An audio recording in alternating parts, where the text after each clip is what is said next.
Ladies and gentlemen, welcome to the TKP podcast. We sit down for an in-depth conversation that navigates through the trials and tribulations of life's most challenging moments.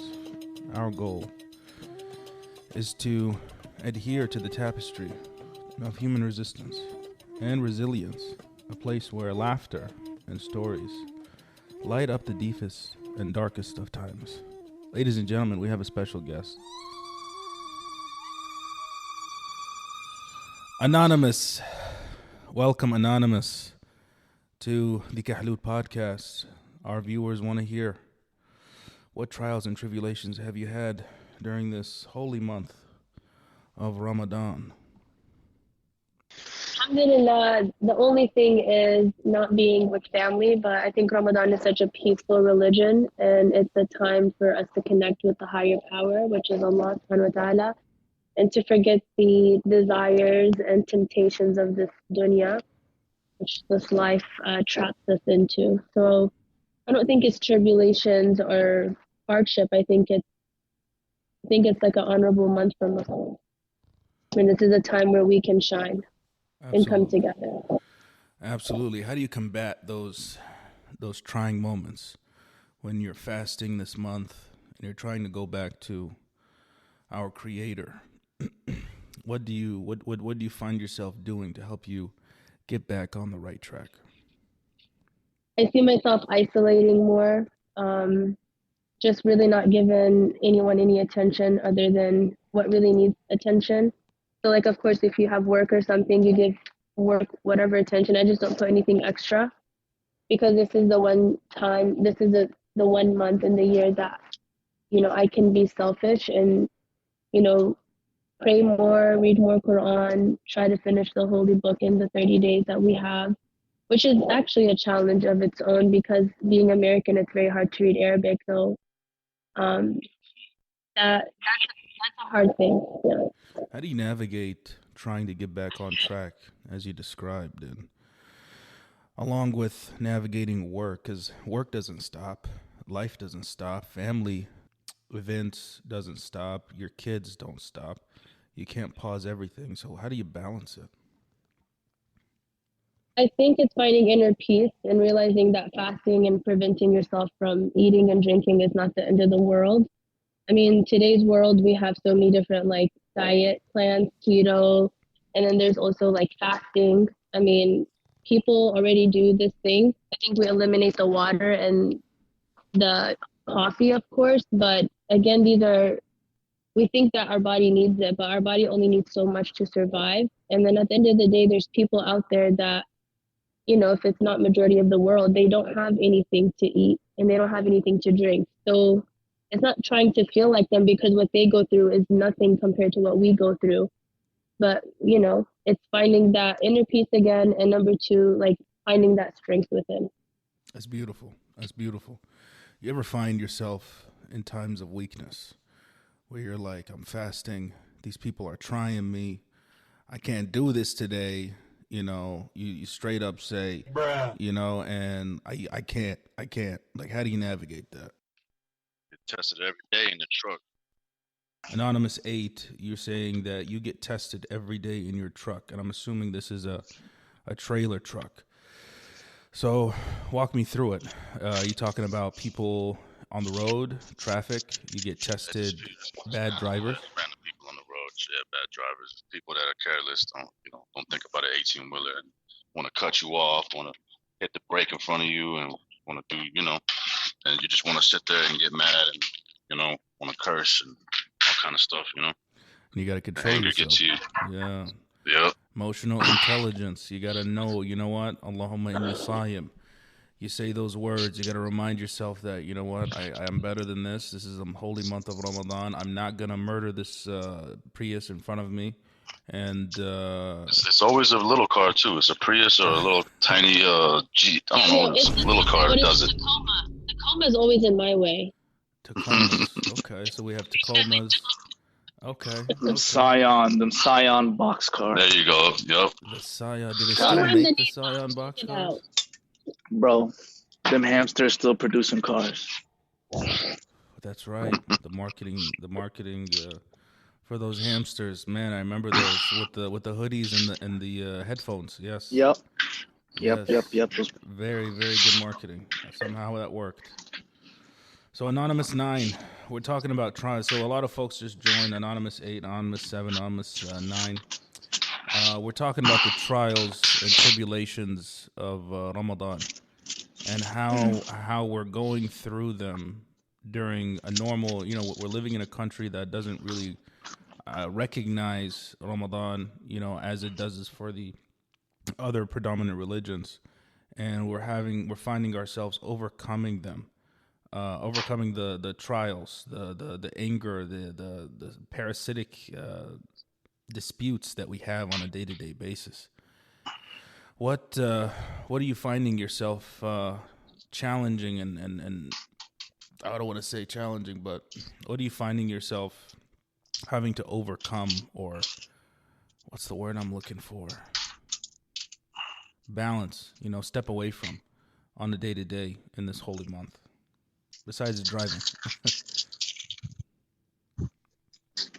You asking me? Sure.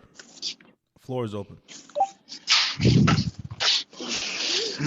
Something that has been testing. Something? I was listening to an Imam podcast. I don't know if you know about Muhammad Hablos. Yes, very, very, very powerful Imam. So in his podcast, he was saying that if you don't prepare yourself for Ramadan, starting from the last Ramadan, you're setting yourself up for a lot of frustration. You're setting yourself up with a lot of habits that are hard to cut off the night before Ramadan. And he said, yeah, you think that the shaitan is tied up and he's gone for 30 days and everything is going to be a lot easier to say no to. But Pablos was saying that this is a vacation for the shaitan. This is like summer vacation for him. He doesn't mind going away for 30 days, not doing anything. He's going to be like, I already trained these people to do what they do. They're going to do it on their own. For example, those of us who vape, those of us who smoke, those of us who curse, those of us who were shaky with our prayers but are now praying our prayers. Now we're doing our 5 daily prayers, but are we praying the Taraweeh? Are we praying the extra prayers? Are we doing the extra Quran? So what is something that's been testing me? That's my everyday life has been testing me. Yeah, I mean, to follow up on the Hoblos podcast and the content that he releases, the man releases some very powerful stuff. And he is absolutely right. Practice makes perfect. If you think 100%. the devil hasn't been working on you all year long to ensure that you are going to slip up, to ensure that you are going to continue to build those habits, those bad habits, all year long, just so that Ramadan comes and he's chained up and he doesn't have the ability to influence, the shaitan is locking him. He's getting locked up with a smile on his face because he knows he's done everything he could to ensure destruction during this month. He doesn't need to be here for that. He's done it all year round. So I agree with you. They're just 100% on that. It's powerful, man. Yeah. So something that tests me every day, it's just everything that I've been doing before Ramadan is now setting in, is now coming to realization. Like, I'm so used to saying, excuse my language, like I just bumped my knee. I'm like, shit. You know what I'm saying? Yeah. It's not a cuss word in my head. It's a reaction. It's second nature. It's normal, and that's what's dangerous. It's normal. Absolutely. Exactly. Absolutely. And it's what I love about this month is it's kind of like the test, right? You studied all year and you come towards this month and you find yourself, oh man, I know I just messed up on this question. I know I just messed up on this obstacle. I know I just messed up here. It gives you that moment of clarity, like, oh, I just subliminally didn't even think about it, threw in the F-bomb. And we definitely catch ourselves, and then we also make it better. So yes, at the same time, the shayateen, these devils, have been working on us all year long. But at the same time, Ramadan is a month of clarity. It's a month of Mm-hmm. forgiveness. It's a month of Mm-hmm. charity, ibadah. Go back to Rabbna. You know, the saying that he likes to say a lot during his podcasts or interviews. When you come to Rabbna with a handspan, he will come back to you with an arm's length, and I Yeah. believe it 1,000%. So Agreed.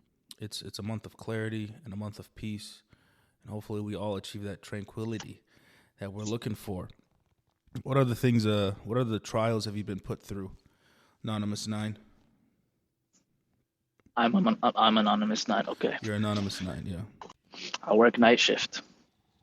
That has been my biggest tribulation is Maghrib is about 7:30. I get ready for work about 7:30, so I drink some water, pack some food, and basically I'm fasting for another hour and a half before I can get to my office and My goodness. sit down and eat.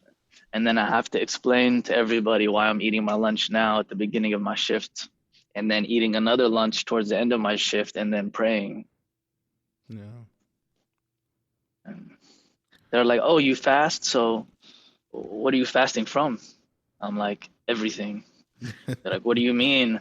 I'm like, "Food, water, sexual relations with, my significant other. I'm fasting from, insulting someone. I am, what's the word I'm looking for? It's a test of, so your entire year you're fighting the shaitan. I feel like in this 30 months you are fighting your nafs, your nafs, Your your inner your soul demons. has three Your parts. desires. Yes, the Well, desires, the I inner demons. Yes. I wouldn't call them inner demons. I met some random guy in Kuwait one time, and I don't know where I met this guy, and I never saw him again. And he asked me a question. He said, "Do you know, in Islam, it tells you how many parts of your soul?" And I'm gonna go ahead and ask you that, Sa'ila. How many parts of the soul does Islam tell us we have? It's a good question. How many parts of the soul does Islam tell us we have? I can't Yeah. give you an answer. Is our soul divided? So this guy was telling me that there's three parts to your soul, and it's mentioned in the Quran. There's a nafs al-lawama. That's the nafs that feels bad for not doing the good and feels bad for doing the bad. So it's like the conscience part of your soul. And then there's a nafs al-ammara bis-su. It's the nafs that wants you to do bad. And then there's a nafs al-mutma'inna. That's the one that wants peace, that wants you to do good. It's crazy that you say that. I never associated these ayat to souls, and that's on my part. I need to do my get up on my reading. But I have heard these names, these divisions before. I just couldn't put them together that this was the division of souls. What do you think is getting the most benefit out of Ramadan? Which part? It would definitely be a nafs al-mutma'inna, I would say. And I feel like the third part, which is a nafs al-lawama, I feel like that's a mercy from God. It's wanting you to do good, and it's wanting you not to do bad. But imagine if we just had exactly. Imagine if we just had those two sides, and it was just a constant war between good and bad inside. But it's not like that. It's actually a moderator in the middle, and then there's good and there's bad. Do you think people use that as a Can I cop add out? to that? Yes. It's when we talk about this, when you do a mistake in Ramadan, okay, and then you realize, like, how did I do this during the month of Ramadan? You realize that, okay, the devil's locked up. This was my choice. You know what I mean?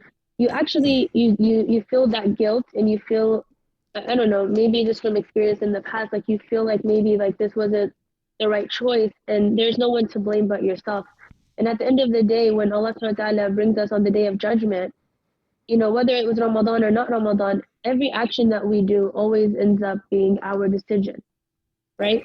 There's a lot No of matter guilt. what waswasa we have, yeah, it's there's gonna be guilt, but at the end of the day, it's I think sometimes in Ramadan it's also an awakening for some people. Like, okay, the devil's locked up, and I still made this mistake.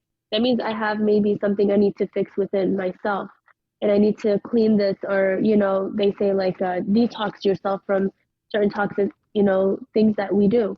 So it's like maybe as simple as cussing, or maybe someone has some type of addiction, right?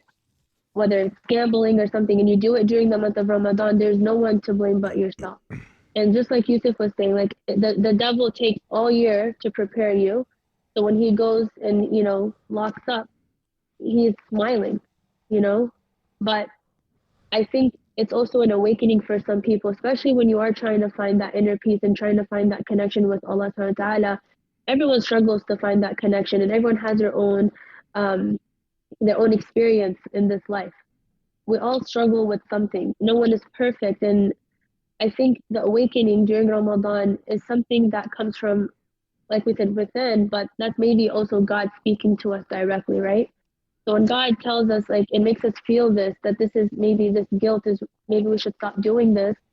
It's it's God caring for you, because I believe that Allah subhanahu wa ta'ala does talk to us, but He doesn't talk to us directly. It's like, how you have your thoughts, or that feeling that Yusuf was describing, the nafs and the different types. This is that connection that we also have with Allah subhanahu wa ta'ala. And there's a lot of people that say, and this is something I need to do more research, is that there's a piece of, God in everyone, right? But obviously there's some boundaries to that conversation, because, we're not like walking gods, obviously, but when we feel wrong for something, that's like a instinct. And Allah subhanahu wa ta'ala puts that inside of us. Like an animal, when an animal is born, it starts to walk and then starts to hunt for its food. It's part of nature. Humans are not like animals, because we have the choice to do right from wrong, or wrong from right. So I think it's an awakening in Ramadan, and it's an opportunity for us to like catch ourselves in those mistakes, to realize that if we really do want to change and we really want to perfect our relationship with Allah subhanahu wa ta'ala, we have to want that. We have to want that need to say, you know what, I'm doing this wrong, being accountable for your mistakes, and then being able to move forward. That's just my little add-on. Absolutely. I couldn't agree with you more. Anonymous 7, it's, I think a lot of folks tend to forget what we were, the reason why us humans were put on this earth. The reason we were put on this earth was to submit to our Creator. وَمَا خَلَقْتَ الْإِنسَ وَالْجِنَّ إِلَّا لِيَعْبُدُونَ. 1,000%.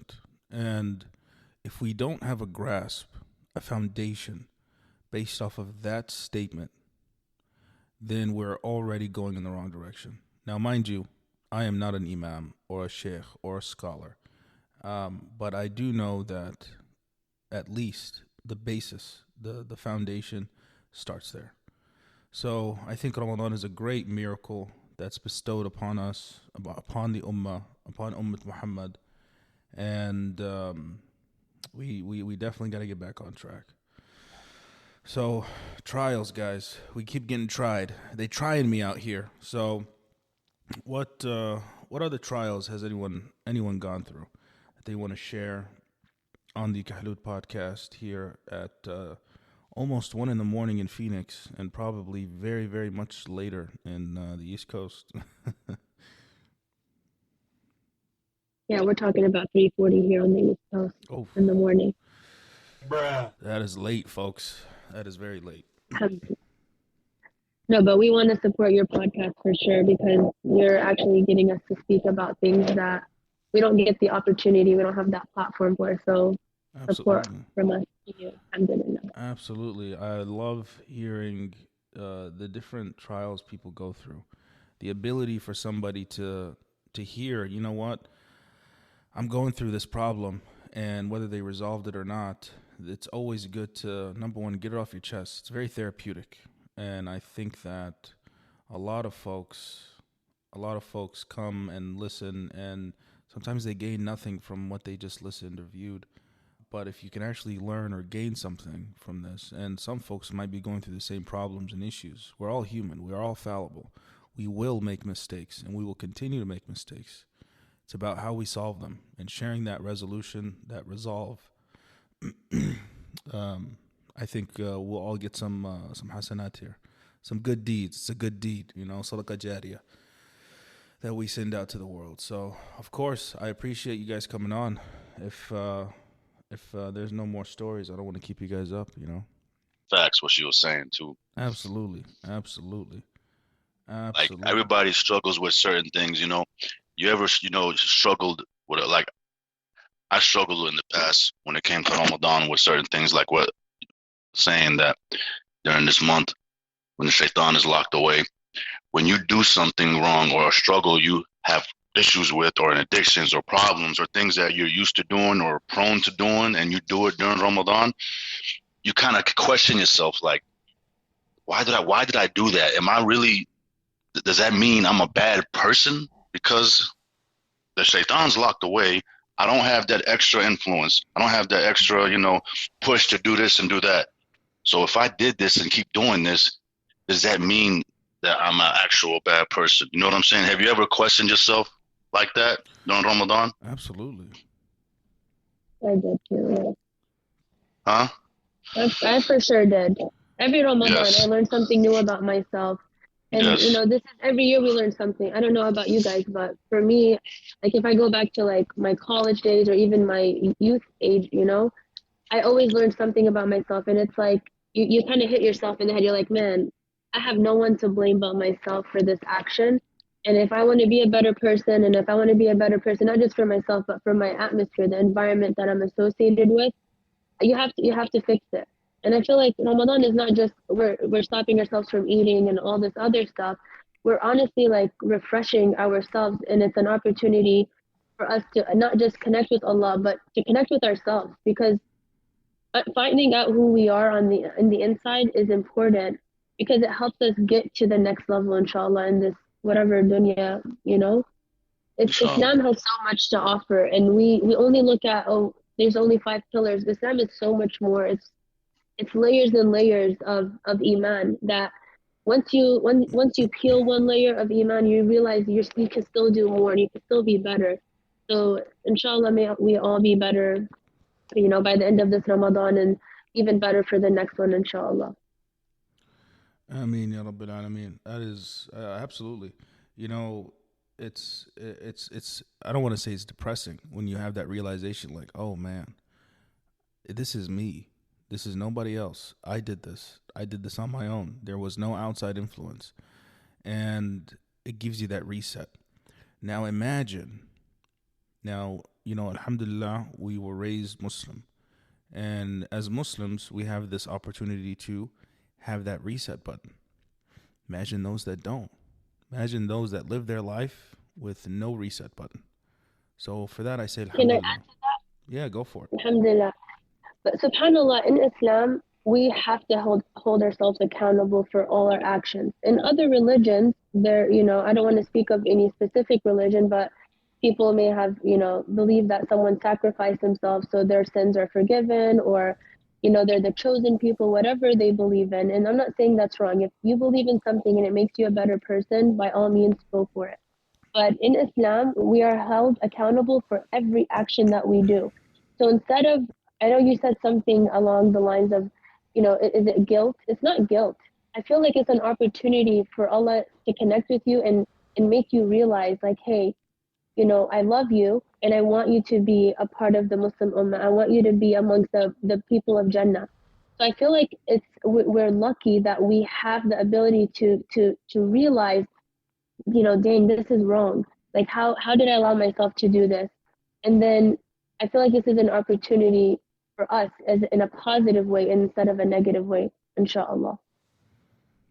Inshallah, absolutely. It's an opportunity to make those changes. I absolutely agree. It's a month that is beautiful. It's a month that's trying, and it's a month that has continuous growth. And if you look at it as, oh, I'm not good enough, or I can't do this, or I can't quit this addiction, or issues, or I can't stop cursing, I can't stop doing this. It's an opportunity to shed light on it and get you closer to Rabbna, get you closer to the Creator, and make those changes real, right? Anonymous 10, what do you got for us? I don't know if you guys can hear me, but I really don't think that, I think that, to be honest, we kind of, like what Khalid was saying and what Ron's saying about how we pretty much like when the shutdown is locked down, we still doing certain things. It's just us. I don't think that's it. I think it's really pretty much that we are not strong enough to fight back the shutdown. When he was out, we did things and he led us to do certain things, and we was never strong enough to fight back, so that when he is locked up and we are still doing certain things we're not supposed to, we kind of pretty much blaming ourselves. But really the reality is we're just not strong enough to fight him. And I don't know if you guys understand what I'm trying to say. Like, pretty much we not strong enough. So we pretty much blaming all the shit down every time, when he's locked up. But it's really us and us trying to fight back what we should do and what we shouldn't do. And it was a good, reason to kind of blame the shit down,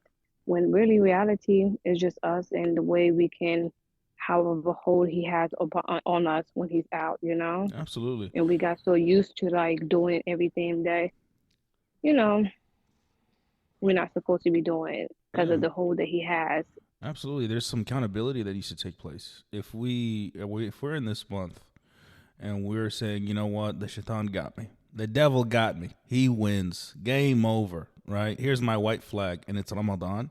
You got to hold yourself accountable. You got to hold yourself accountable. We just need to work harder and fight back when he is out too, and not let him win all the time. And that's the beauty of Ramadan. You can not only realize that, you can have that realization, but you can also work on it. And this is a holy month. Things are doubled, tripled, right? When you make ajr during Ramadan, when you give zakat, when you give donations during Ramadan, du'as are sent times 10, times 20, times 100. The last 10 days of Ramadan is Laylatul Qadr. And I can't speak on the exponential amount of hasanat that gets answered on that night. So the opportunity is there. You have to grasp the moment and go for it. So absolutely agree with you there, Anonymous 10. Exactly, because, oh Lord, I am doing a lot of things wrong still. And I'm like, dang, it's not the shaitan, it was just me. Yeah, exactly. No, this was me this time. I can't look. Oh, shaitan got me this time. Talk to us. What are your trials you're going through? What are some oopsies that you've gone through? Anonymous, a lot. During this month, a lot already. What are you talking about? To give us some examples. A lot. My anger, my frustration, like certain things that just kind of, I don't know how to control my anger. Like if I'm mad, I'm mad. What happens when you're mad, Anonymous 10? Oh, I don't think you want to know. You won't like me when I'm angry. For real, man, I black out in that truck. You know that they did a study before that road rage happens not because you're the type of person that will get mad at something that will piss you off, especially when it comes to like road rage. It happens because people get madder in their car than they do in person anywhere. You know that? No, I don't. People actually lose their people.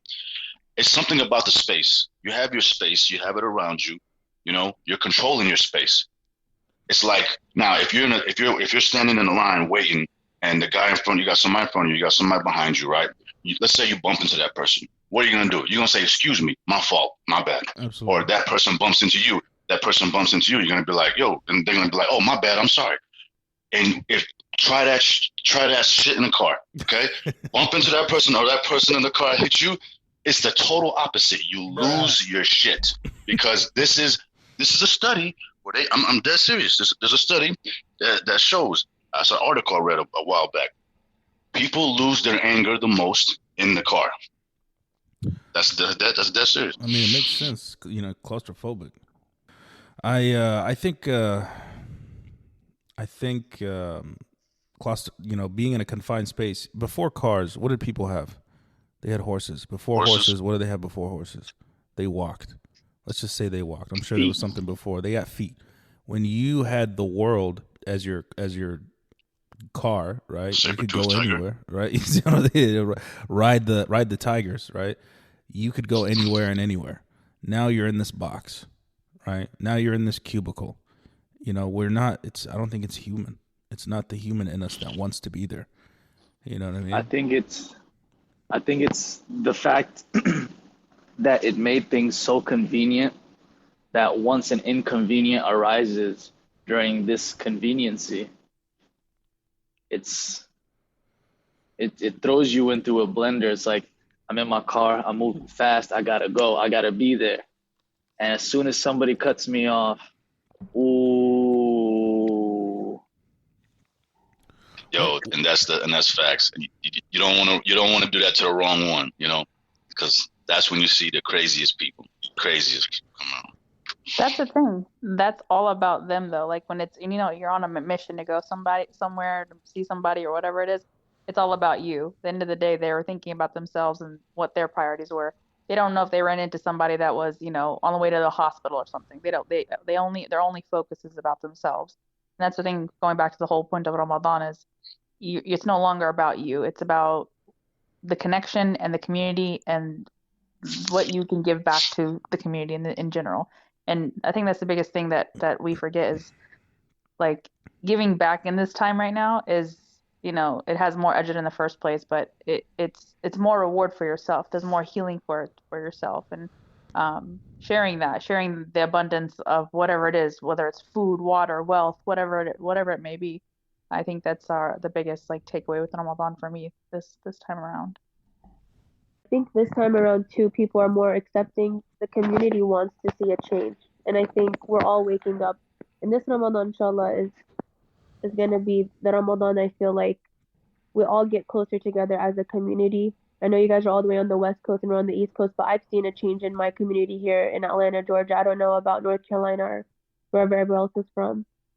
Yeah, Ramadan this year has been very different from the last. But the masjid has been packed before. It was not really that packed, but this time people are praying outside. People are like, there's nowhere to pray, and this is weekday and weekend. I think people aren't afraid to be Muslim, and they're more vocal about it. And they're like, I've been in a community where it's we're in Phoenix, Arizona, but it's a community of it's huge here, and there's such a melting pot here. But it's also like you see all ethnicities and all of the masajid, and just kind of blending together, and so many reverts. And for people that don't know what that means, but like a convert into Islam. It's mind blowing because there's a piece. Lil John. There's a piece. Yeah. Yeah, exactly. Hold on, Lil so John. I was him. I'd be like, Takbir. Yes, he did. I was over there. No way. Like, wow. But to the point is like you're not just proud of being Muslim, but proud of being in a community of people that are good. Like we stand behind the book of the Quran. It's never been touched, never been changed by any version of anybody. It's the one Quran, it's a holy Quran. And when you see the people and the trials and tribulations that the Palestinians are going through, the Palestinian people are struggling. And when I sit here, I'm thinking I'm thirsty. I'm like, well, I have no right to even think that I'm thirsty right now. Like I need to I am blessed to be able to even have a way to break my fast at the end of the day. Yo, I don't even want to eat right now. I don't even feel right eating anything. Exactly. Like I feel there's so much guilt, but there's also rahma, which is at the end of the day, exactly. We submit to God. We do our best to give, and I can't tell you guys how much I struggle. This is my biggest struggle. It's like even with all the depression that comes with what we see back home. At the end of the day, like we have it so good. Even if we have a piece of cracker to break our fast with, even if we have to wait an hour to break our fast, even if I have to explain to people, yes, I'm fasting, including water. I can't drink water either. I can't, I'm trying to do better with my cursing or when I stub my toe, bite my tongue a little bit. That's us training, by the way, for when the shaitan does come back out. So that way we're stronger to actually battle him. I think we were just talking about that. Yeah, exactly. Absolutely. He also said it though about people are not afraid to be Muslim anymore, and I really love that she said that because me personally, like with being a business owner, for example, and having a platform on social media, we always kept our mouth We always said, no, we don't want to offend anybody. But I think everyone now is like screaming, for Palestine, and at the same time, it's encouraging people to be proud of being a Muslim. They're We're curious. unapologetically Muslim this time. Exactly. And I think we've all lived by that, but I think more so people are actually curious. We've opened this curiosity of like, hey, that's not what the media has looked like painted us out to be. Like, forget media. What movies have painted us out to be? Like if you look at movies, you'll never see an American person being the villain. You'll see a Russian, an Arab, anything. But at the end of the day, I think people are starting to be like, hey, I know a bunch of Muslims. They're really good to me. Let me look into it. And I think that's the beauty of Islam is like, hey, read the Quran. I'm telling you, there's so much peace that comes with just reading the Quran. And subhanAllah, this is the month that they came down in. Inshallah, it's how we continue to educate people is just read the Quran. This is words from God. It is a blessing to have it. In regards to reading the Quran, I don't know if you guys knew this, but when we do a khitmah is reading the first surah all the way till the end, but it's not a khitmah until you go back to the first ayah, which means it's like a ring, it's a circle. So no matter how many times you read the Quran, you always go back to the beginning to understand the ending. And every time you read the Quran, every Muslim, I'm sure, has experienced this. You learn much more about Islam. You understand the verse much more. It's more clearer because you're starting to connect the circle together and understanding, okay, now I understand why it said it in this ayah versus the next ayah. It's all a connection. Agreed, 100%. And I think that's also a really cool thing that I know we're talking about trials and tribulations, but something I think that was really an eye opener for me is just going back and getting a English version of the Quran and just being able to read through it and be like, yo, I didn't know this. This is how Islam teaches us to like be a good wife. This is how Islam teaches us to be a good daughter, a good son, a good sister. Like it tells you how to do everything. It's a lifestyle that you can live, and it's so much more peace and harmony. At the end of the day, I think it's all about community. I think that's the biggest blessing. Reading the Quran with people has been my biggest like support to kind of keeping me going with it. So if anyone wants to continue reading Quran or wants to talk about Quran verses, I love it. It's I don't know, educational. I think we should continue to do that. But yeah. It sounds like the trials and tribulations of life, the answers are in the Quran. And if we stick to what the Creator has told us to stick to, you'll find peace. You'll find tranquility. You'll resolve your problems. And that's what I think the answer is for all problems. They used to say, if you have an issue, read some Quran. If you're going through a trial, read some Quran. Eventually, not only will you find the answer sometimes, but guidance. Sometimes you need that, your soul, there's a description that I heard recently where they explained how your soul is like a cup of water. And when you go back to your Lord, your Creator, you fill up that cup little by little. And sometimes, and this goes back to Anonymous 9, was talking about how your soul is divided in 3 parts. You need to fill that cup. You need to. A lot of folks are depressed. A lot of folks have anger issues. A lot of folks feel lost, right? When you get back on track, when you get back and open the Mus'haf, open the Quran and just start reading anywhere. Sometimes not only will you just find the answer, but you'll find peace in that journey. So shout out to you guys for sharing these insights. And 3 a.m. trumpets. How about that? Am I the only one that wants to hear a khutbah from Lil Jon now? That'd be so good. Can I say one last thing, Sayel, in addition? Go for it. And something that I learned just recently, not just reading the Quran, but I didn't know if you guys knew this, but when you are in sajda, right, when you are bowing down, you're in full, prostration on the ground. Your head is touching the floor. Right? Yes. Submission, right? When you say Subhana Rabbiyal A'la, Subhana Rabbiyal A'la, Subhana Rabbiyal A'la, right? Allah wants to hear dua from you after that. And when you get up and you don't ask for something, Allah actually gets upset. Allah wants to hear from us. He wants you when you complain or you're depressed or you're going through struggles, that is the time when you're bowing to God. This is your therapy session. This is where you can go in and ask Allah subhanahu wa ta'ala to give you a good job, a good health, a good marriage, good children, everything that you can think of. And it's not being selfish. In fact, Allah wants you to ask Him. And when you don't ask Allah for anything, He's not upset with you, but He does get upset from what I understood. I don't want to, of course, say anything misleading, but there is something in Islam when it talks about this, and I want to inshallah find it.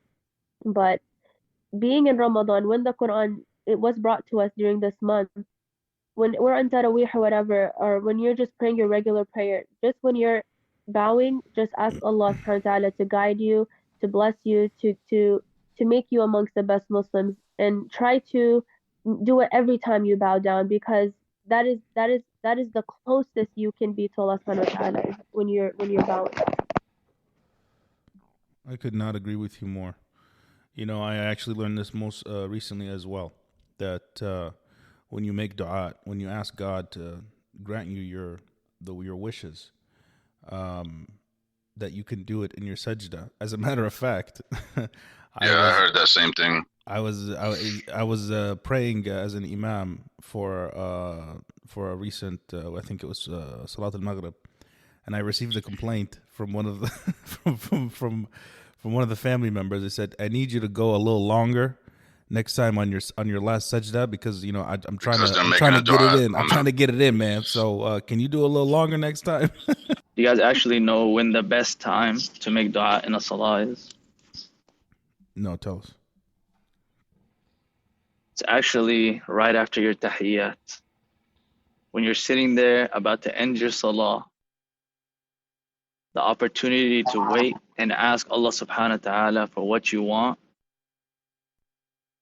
that is considered the best time to ask for a dua in this dunya. I always thought it was like you guys all said, is in the sajda. That's the closest place you are. Anonymous 9, can you repeat that one more time? The best time to make a dua in your salah is when you are in your, you finish your sajda, you're getting up, you're doing your tahiyyat, you're doing your tashahhud, and then you can end your salah. You can say Assalamu alaikum wa rahmatullah, Assalamu alaikum wa rahmatullah, and go on about your day. But if you just hold it and make dua and then say your salam, I want to say it was Hablos or it was Mufti Mink. I was listening to one of them that was saying. I never knew that. I didn't either until recently. But hey, I don't want to keep you guys here any longer. Shout out to you guys. Thank you for joining the Kahloot podcast here on all platforms. You guys have been wonderful. Thank you so much again, and may your fasts be accepted, your du'ats be accepted, and inshallah we all enter Jannah al-Firdaus bi'idhnillah. Thank you all again.